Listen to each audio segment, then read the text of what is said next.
So would you say so like starting off with Nei Gong then, originally I wanted to talk about the more meditative, but if you're saying that this is kind of the entryway, what exactly what does that system kind of look like and what's its goal? Like the Nei Gong, the main thing that you teach.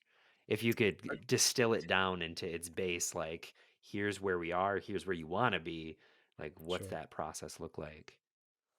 Okay, I should try. I mean, ultimately, it is a spiritual practice, meaning that it's aiming to unify with spirit. I mean, that's really what the definition of spiritual practice is to me, quite simply. Um, but I guess, what differs is a little bit is there's a sequential process that you need to go through. The logic being almost that you have to transform your body into a temple so that the spirit wants to reside within it. If you want to, is the metaphor imagery that's often used. So this is why we have to open the channel system and gather and thicken the body's energy, the chi as well, to prepare the system for such a thing. Because this might sound like a strange concept, but it's certainly a very sort of Taoist idea that what we call Shen or spirit, sort of connection to the divine, if you are given the grace to receive it, then there's two options. One, it hits you and it's a fleeting experience, meaning you're like, oh, I merged with all of the universe and I am nothing but unconditional love and I am one with Tao. And then by Wednesday, you're back to the schmuck you were before, like it didn't stay. So the idea is to try to prepare the body as much as anything so that it can anchor that experience and then retain that connection to spirit.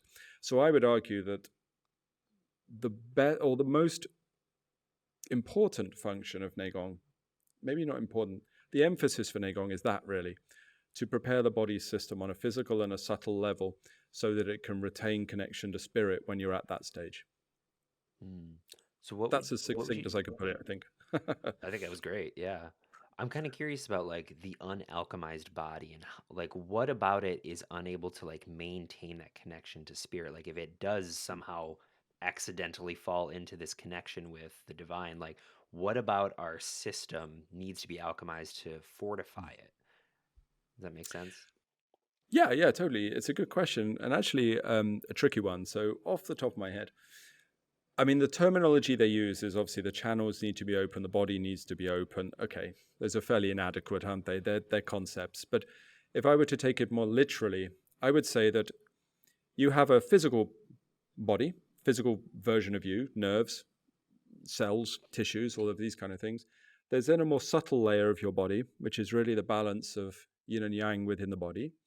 And then you have consciousness. That would be our three layers that we really sheaths, if you want to use more Hindu terminology, that we focus on within the body. So anything that happens at the level of consciousness or spirit has to be reflected within the energy system as well as the physical body as well. Like one can't change without the other. So what we do is we prepare the body by making sure that the yin and yang energies are as balanced as they can possibly be. And this is where all of the channel opening and building of Tian and things like this come in. And this takes a long time, and we prepare it so that when that realization or that awakening happens from our meditative practice, that we're kind of not immediately slung shot out of it, So the energy is there to ground or anchor that experience. And the funny thing is, that with an awakening or enlightenment, there is an energetic component to it. There's an energetic patterning that happens. Hence the reason that teacher can have an aura that just kind of diffuses all of your defense mechanisms and makes you feel vulnerable. There's a radiance around them. So that patterning we build into the body as much as we can so that it stabilizes the spiritual experiences so that the jhanic states can be extended out, or union with Tao using Taoist terminology. So that's the logic behind it. And because the Taoists are mechanical, anally retentive nut jobs, they developed a whole sort of plethora of teachings around channel systems and circulations and da da da. And this is really where all of the kind of Qigong terminology comes in. It was like how to understand the workings of the subtle body so that it can anchor that experience. So I find that, well, I find it works. I mean, I'm not claiming to be anything more than an idiot, but certainly some of the people that I've trained with are beyond such a stage, and they've managed to anchor such experiences into their body. And a lot of the people I teach are meditators from other traditions, such as Buddhism. Lots of Theravadins where I am and teaching, particularly Theravadins, actually. Don't know why. Seems to be the ones who want to come. because they also recognize that the kind of body work or energy of Nei Gong can once again anchor their experience from their meditation into their body as well to stabilize it for longer. So Yeah. I think, did that answer your question? I hope so. No, yeah, that was perfect. Yeah. Yeah, so I'm curious about like someone comes to you, they don't have any spiritual underpinning. They're like they have this subtle sense like I need to develop something. Like what is Mm. the first thing that you do as a teacher to like guide them into this practice? Okay, that's a good question too, huh? These are different. Well, firstly, I would say I don't normally get that kind of person, to be honest, because I think I have a reputation for attracting obsessives. So most of my work is to try to make people unobsessed, but I think like attracts like. So, it's that kind of score. But when we do get those people come along and they come along to the score, I guess the other thing people are looking for is health as much as anything. So I also spend a lot of time teaching them, okay, how to work with your body, how to make your mind and your body as healthy as possible, which is a lot of what I do in the foundation stages. And generally what happens is they end up kind of getting sucked into the other stuff anyway, to be honest. That's that's where they end up. Part of the atmosphere. Um, Yeah. yeah, they end up going down there and they start hearing about this other stuff, and the next thing they know, they want to, unify with the Tao, I guess. Yeah.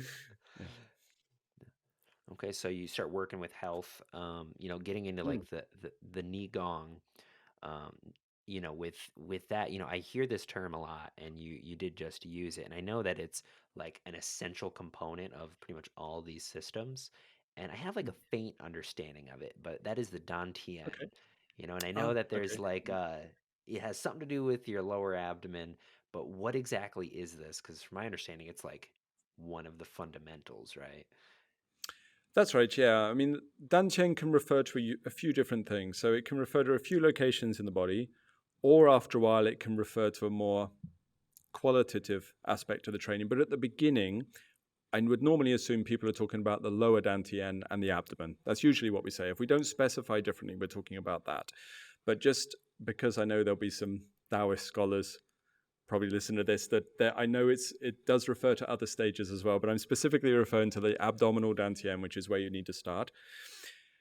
Is that, to put it simply, the dantian, it's a field that needs building in the lower abdominal space. So what we do is to put it simply, we increase the magnetism in the abdominal region of the body. So we have very specific methods to do this, so that essentially a magnetic field builds um, beneath the diaphragm and above the perineum. And this is yin qi. This is what we gather. We draw it in. So when it pulls in, it's a very physical, tangible, very, very clear, somatic, not imagination, not subtle experience of a magnet gripping a hold of your body and almost sort of turning you inside out a little bit. There's a huge amount of work that takes place down there. It's fairly easy to do. It's not difficult. You just have to know the method, and then people can do it very quickly. And this yin field, yin is said to be the container, and very much with the dantian, what it does is it contains the other qi, which is yang qi, which is a kind of electrical energy that we send into that abdominal space to fill that container.